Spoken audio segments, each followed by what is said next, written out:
Hey guys, this is a 2 versus 2 Yolo arena with an arms warrior.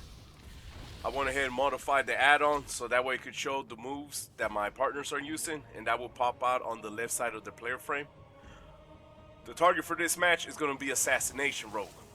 Alright, your DPS has to keep him busy, because if not, two things are going to happen. One, that rogue, he's going to train you, lock you down, burst you down, game over. Or two, he's going to cross crowd control with his partner, take you out of the fight completely, and then they're going to burst down your partner. So, hey, that's who we got to go for. And we got to work through mind games and purges if that discipline priest is active like that. So as always, Earth Grab, trying to locate. He opens up, my partner gets rooted. They go ahead and they both get rooted. And here we go. Stun totem, boom. They both got hit. Boom. This guy right here pops his trinket. Now I'm baiting him over here. I want him behind this wall. The priest, he's still pinned down. And after he gets out of the pin, he's going to be moving really slow. We're going to use this wall to break the line of sight. And after this stun, I'm going to go ahead and use Spirit Walker and use Healing Surge Spam to try to get this rogue away from that priest. I'm trying to bait him behind this wall to break the line of sight. My partner picks up on that. He charges down there to the priest to pin him in place. And what does that cost? Boom. We got the second trinket. So now I drop Earthen Wall for defensive. Rogue is like, oh man, they're beating me up. Let me go ahead and vanish to reset. And so what I'm going to do, I'm going to go ahead and jump down. I'm going to stand right beside my partner. Alright? And yeah, I'm going to be out in the open. But remember, what was the main target? That rogue. If I'm up here and this rogue opens up on me, unless my partner has heroic leap, if he even makes it over there, you know? If not, he's going to need to take that walk of shame. Walk all the way around, or whatever the case is, or walk all the way around. And imagine if I happen to jump off.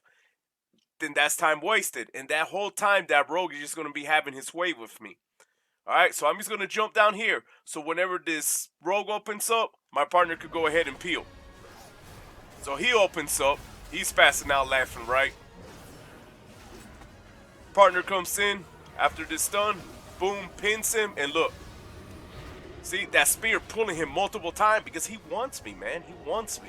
I mean, a lot of people want me, but he wants me the most at this moment. So, since nobody has any trinket, I'm going to go ahead and hex this priest. Pop Stonekeeper, burst down that rogue, and now we just got to finish. That's it.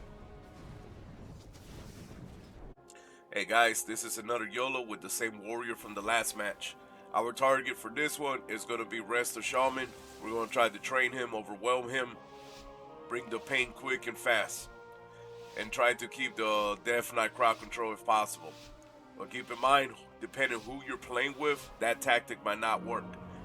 It'll work in this match because I got a high pressure person that could stick on someone with instant crowd controls. Alright, so I go ahead and use Earth Grab to root the Resto Shaman in place. Use Stun Totem because I see the ghoulie starting to pop out. And I get pulled, so since I see a lot of cleave damage, I don't want to use Spirit Link because through experience, we'll probably both drop between 30 to 40%, and then hey, I gotta work hard to keep both of us up when all I need to do is worry about one person. So here I'm just spamming Frost Shock, interrupting, trying to keep this Shaman slowed down, using my Lava Burst, and somebody get that boy some milk because he's out of the game.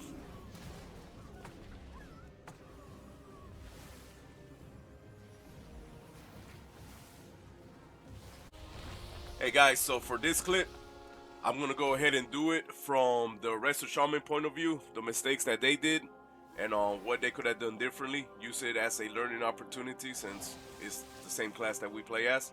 So right off the bat, against the comp that I'm playing as, I will tell my Death Knight, hey, focus on that Death Knight.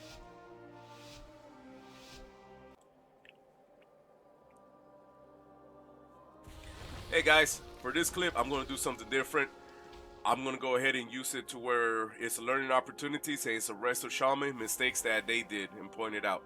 So right off the bat, for the come I'm playing as, I will tell my Death Knight, hey, go ahead and stick on that warrior, pin him, root him, do whatever. Get him off me, and I'm going to go ahead and play defensively. Mostly, yes, pillar hump, break line of sight, out of mind, and use dampening to win. If not, we could go ahead and line up our crowd controls and just burst them down when dampening kicks in and you switch targets. So he goes ahead and he starts good, right? He broke the line of sight, but then he goes into the open. My warrior went ahead and charged him, so hey, he got pinned, he got earth grabbed.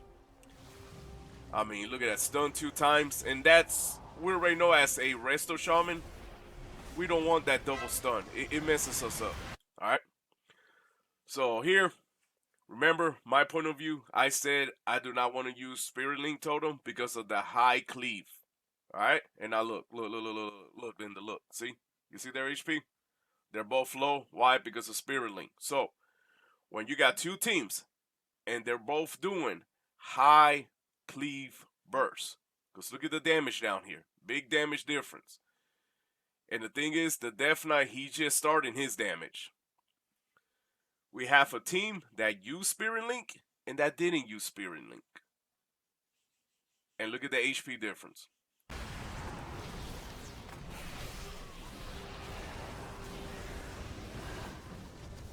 So here, he wanted to be high speed and use Thunderstorm. Now, I'm not saying there's something wrong with Thunderstorm, but there's a time and place for it. This is not the time and place for it, okay? Because look, he went ahead, pushed him away, the warrior, right? What the warrior do? He went ahead and he charged right back into it. So it's a waste of talent, waste of global cooldown. I would use Thunderstorm, say there's elevation. Let's say, for example, that bridge. You push them off the bridge, can use Earth Grab, and then use your Stun Totem, and buys more time before they could go up the bridge, and hopefully the enemy team doesn't decide to jump down there, and now you switch to fight, whatever. But, I like to use it for elevation for this reason. Waste of point, waste of global cooldown, they just reconnect to you like nothing. Now, you could, in theory, go to the line of sight, push them away, and then break line of sight before they could connect and gain some distance. But, latency, yeah. So you could push them away, and all he has to do is click charge, and you could run here. But since he clicked charge almost instantly when he got pushed away, it's going to look like he ran through the wall and got up to you. So you have to take that into consideration. It's just for this map and for the combination he's going against, I wouldn't use it.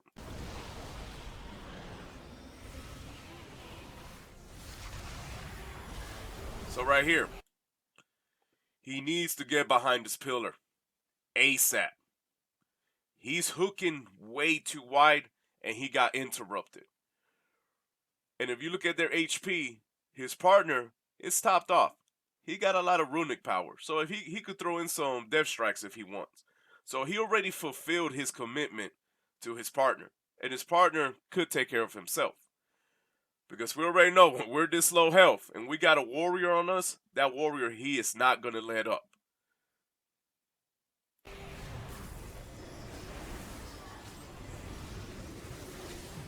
And there, he got stunned. Why? He's still out in the open. He needs to get behind that pillar. I mean, his partner is still sitting strong with a lot of runic power. I mean, he breaks that line of sight. He needs to top himself off. All right, because there's no excuse why you're still out in the open trying to heal when your partner's being taken care of. Like there's none. So I mean, it's no bueno. Plus over here he has Tidebringer. So correct me if I'm wrong.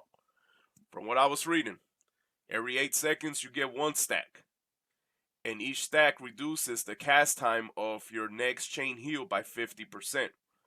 So 16 seconds, you should have a instant chain heal, which I want to say it's either has a little bit more healing or has more healing between targets when it bounces off.